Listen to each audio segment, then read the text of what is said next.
Oracle a pris plus de 40% en une journée et amène tout le secteur de la tech avec elle dans le vert to the moon.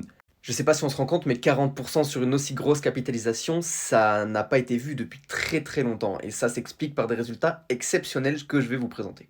C'est simple, ces résultats pour cette année sont cool, on atteint les objectifs largement, comme d'habitude, et c'est assez clean puisque les objectifs étaient assez hauts. Mais ce qui impressionne surtout, c'est le carnet de commandes qui est monstrueux. Clairement, entre les dernières déclarations sur le carnet de commandes et celles actuelles, le carnet de commandes a bondi de 360%. D'un semestre à l'autre, plus 360%, faut se rendre compte de la dinguerie. Ça pousserait le chiffre d'affaires de Oracle à 450 milliards de dollars.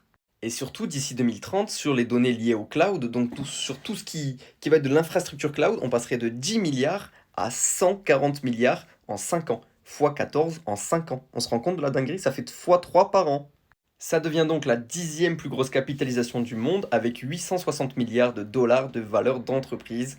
J'hésitais à me positionner il y a quelques mois, je trouvais le titre un petit peu haut, ben voilà. Des fois on rate le train et c'est comme ça, on peut juste regarder et on a nos yeux pour pleurer.